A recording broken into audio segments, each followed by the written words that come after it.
Penghuni abadi Jalan Sapan, Bandung Timur. Sebuah nama yang dalam beberapa tahun terakhir mulai bergaung dengan denyut pembangunan. Masih memiliki rahasia gelap yang tersembunyi di balik gemerlap lampu kota yang menjalar. Rahasia itu adalah sebuah jalan di pertengahan sawah di dekat Bandung Timur. Bukanlah jalan raya utama, bukan pula akses vital yang ramai dilalui. Jalan sempit ini hanya lurus baurat nadi. Jalan sempit ini hanya lurus saja, menghubungkan beberapa desa terpencil yang seolah-olah enggan tersentuh oleh modernitas. Di siang hari, jalan tersebut tampak biasa aja, mirip dengan jalan desa manapun di Jawa Barat. Aspalnya tua, penuh retakan yang ditumbuhi sedikit rumput liar, dan diapit oleh persawahan. Namun, seperti topeng yang jatuh saat senja, wajah jalan tersebut berubah saat malam menjelang. Bagi penduduk setempat, jalan tersebut bukan sekedar jalan, ia adalah momok. Sebuah legenda kelam yang telah diwariskan turun-temurun. Dari bisikan nenek kepada cucunya. Dari obrolan warung kopi yang merayap hingga ke pelosok desa. Mereka menyebutnya dengan berbagai nama. Reputasinya terukir dalam setiap retakan aspalnya dan dalam setiap pohon yang bergoyang diterpa angin. Kisah-kisah pembegalan di jalan tersebut sudah menjadi santapan sehari-hari. Namun ini bukan sekedar perampokan biasa. Ini adalah aksi yang brutal, penuh kekerasan, dan tidak masuk akal. Mayat-mayat ditemukan dengan kondisi yang kurang baik, tergeletak di sawah, atau bahkan tergantung di dahan pohon yang rendah. Tubuh mereka penuh luka sayatan yang mendalam, memar lebam di sekujur tubuh, dan yang paling menghantui adalah mata yang melotot. Mata tersebut memandang kosong ke langit malam seolah-olah saat-saat terakhir mereka disaksikan oleh sesuatu yang tidak kasat mata. Sesuatu yang jauh lebih mengerikan dari sekedar tangan manusia. Kekejaman ini seolah menjadi ritual, bukan hanya kejahatan. Namun, pembegalan hanyalah permulaan. Yang jauh lebih menyeramkan, lebih menghantui adalah fenomena hilangnya orang secara misterius. Beberapa orang yang entah mereka ada kebutuhan mendesak atau kesialan takdir harus melewati jalan itu di malam hari. Tidak pernah kembali. Mereka lenyap begitu aja, seolah ditelan oleh kegelapan pekat yang memang menggantung di sana. Tidak ada jejak sama sekali, tidak ada saksi. Hanya kehampaan yang tersisa. Meninggalkan keluarga dalam duka mendalam dan pertanyaan tanpa jawaban yang menggerogoti jiwa. Beberapa minggu kemudian, motor atau mobil mereka mungkin ditemukan teronggok di pinggir jalan, seolah baru aja ditinggalkan. Namun, pengendaranya nggak ada. Peristiwa-peristiwa ini satu persatu membentuk narasi horor yang makar kuat di benak setiap orang yang hidup di dekat jalan tersebut. Bukan hanya jalan yang berbahaya, tetapi juga hidup jalannya. Hidup dengan caranya sendiri, bernapas dalam kegelapan, dan menunggu mangsanya. Singkat cerita berganti ke Agung. Seorang pengemudi ojek online yang usianya baru 28 tahun. Ia punya seorang istri yang mengidap penyakit paru-paru kronis yang membutuhkan biaya pengobatan tidak sedikit. Dan seorang putri kecil yang berusia 5 tahun yang mulai masuk TK. Dengan segala kebutuhannya yang terus bertambah, setiap rupiah yang ia dapatkan dari mengantar penumpang adalah denyut nadi bagi keluarganya. Malam itu seperti malam-malam sebelumnya. Ia masih berjuang di jalanan mengejar target setoran, berharap bisa membawa pulang sedikit lebih banyak uang. Pukul 11 malam, udara mulai dingin menusuk dan jalanan mulai sepi. Ponselnya berdering, menandakan adanya pesanan baru. Ia melirik layar ponselnya, dan nama penumpang itu adalah Pak Jaya. Dan kalau kalian tahu lokasi penjemputannya di mana, lokasi penjemputannya ada di ujung jalan tersebut. Jantung Agung berdesir. Aduh, jalan itu. Nama itu saja sudah cukup untuk memicu rasa takut yang samar. Ia sering mendengar cerita-cerita ngeri itu dari teman-teman sesama ojol, dari warung kopi, dari obrolan warga, dan jalan itu adalah zona merah bagi mereka yang masih ingin melihat matahari pagi. Jantung Agung berdesir. Ke daerah itu, Kang, gumam Agung. Bukan kepada siapa-siapa, melainkan kepada pikirannya sendiri. Seraya membaca di style pesanan, ia tahu resikonya, ia juga tahu ketakutannya. Namun, matanya terpaku pada satu detail lain. Bonus malam itu lumayan besar. Angkanya cukup untuk membeli obat istrinya selama seminggu. Atau mungkin sedikit makanan enak untuk putrinya. Bahkan, bisa jadi membeli tas baru untuk sekolahnya. Uang, kebutuhan yang sangat mendesak. Rasa takut bersaing dengan kebutuhan yang tak kalah mencekik. Setelah menimbang-nimbang, menelan ludah kering dan mencoba menepis pikiran-pikiran buruk, Agung akhirnya mengangguk pada dirinya sendiri.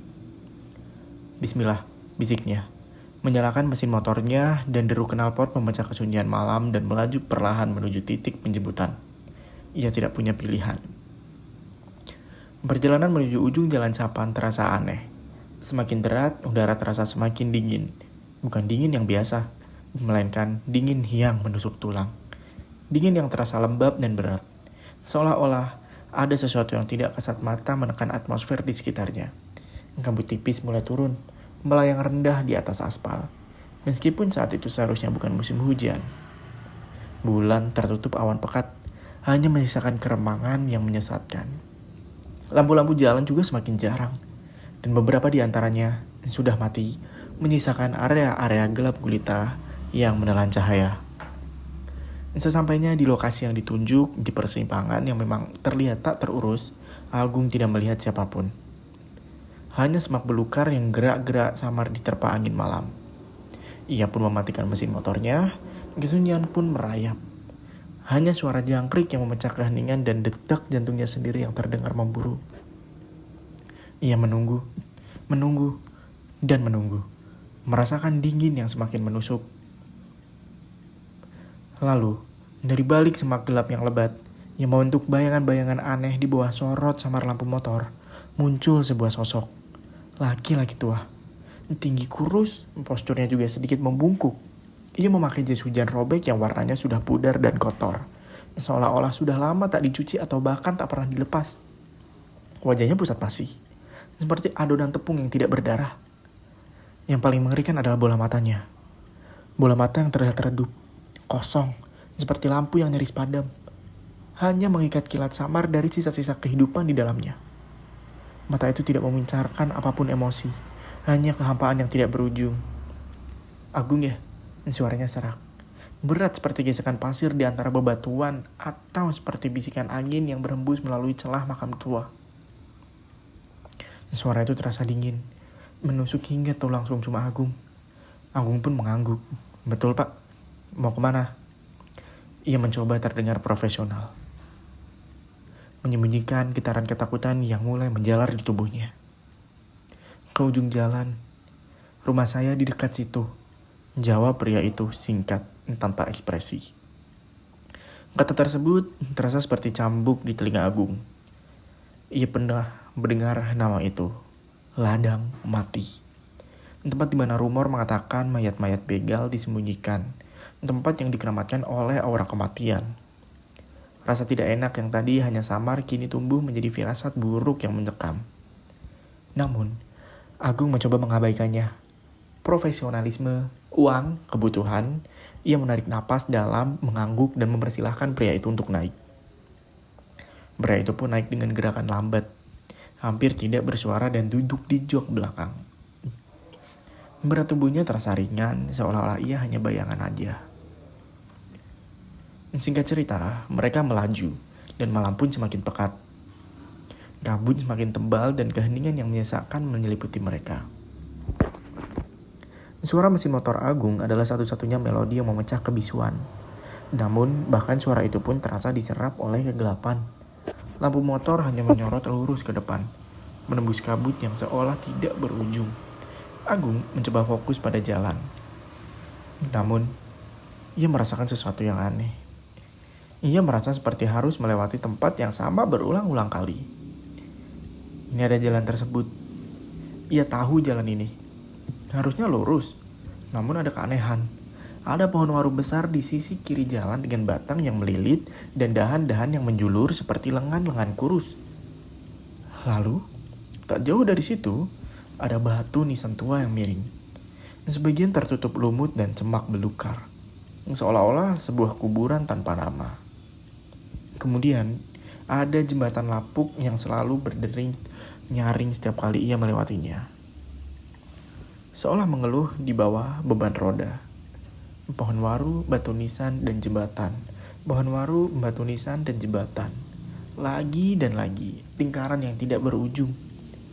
Keringat dingin mulai mengalir di punggung Agung, membasahi jaketnya. Panik mulai merayap naik, mencengkram otaknya. "Pak, ini jalannya benar?" tanya Agung. Suaranya tercekat. Ia mencoba melirik ke kaca spion mencari wajah pria tua di belakangnya. Pak Jaya tidak menjawab. Tidak ada suara, tidak ada gumaman, tidak ada gerakan, hanya keheningan yang mematikan.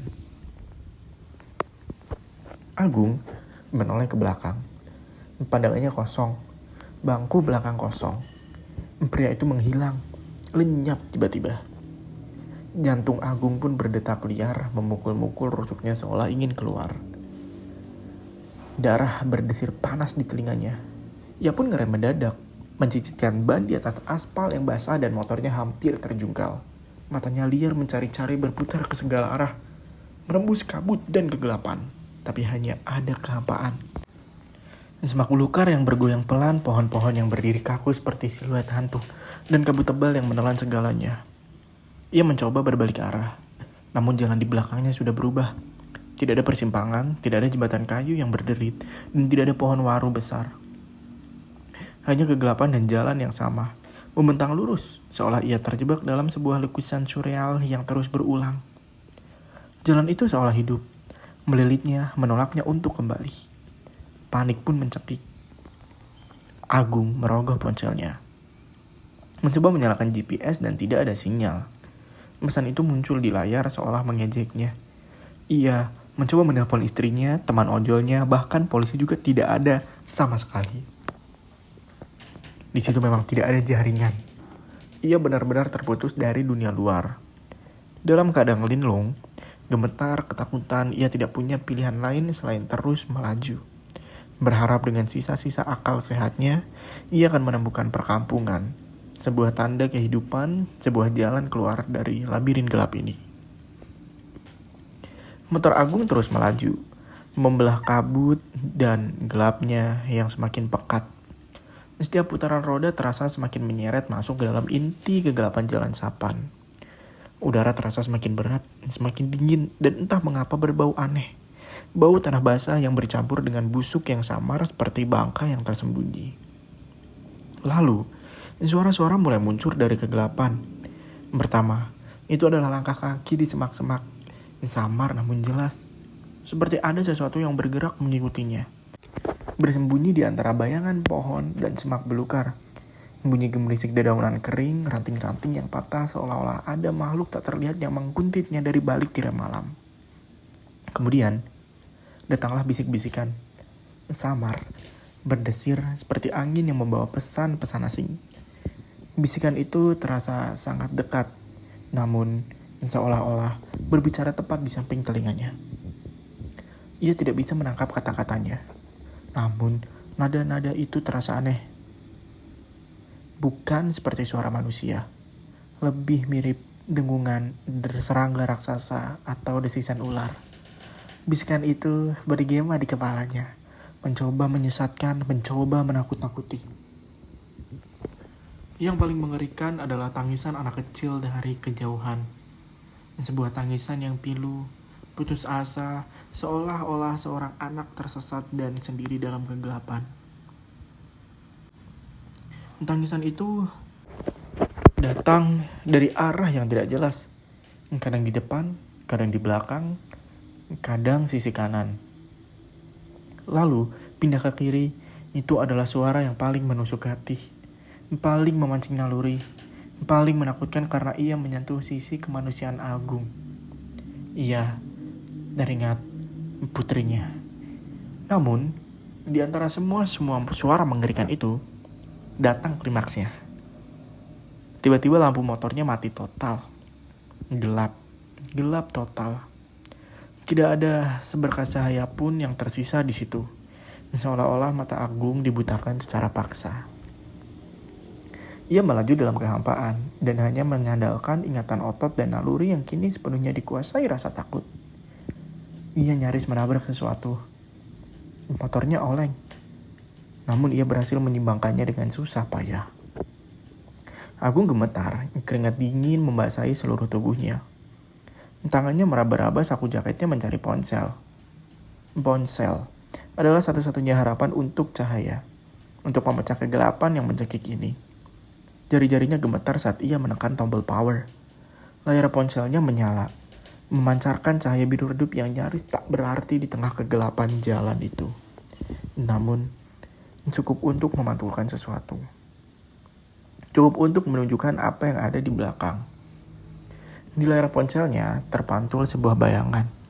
Sosok tinggi kurus berdiri tepat di belakangnya. Sangat dekat sehingga ia bisa merasakan nafas dinginnya di tengkuknya. Wajah itu bukan wajah manusia. Itu adalah tengkorak yang dilapisi kulit tipis berwarna abu-abu kehijauan seperti kulit yang membusuk. Tulang pipi yang menonjol tajam, mata cekung, kosong tanpa bola mata.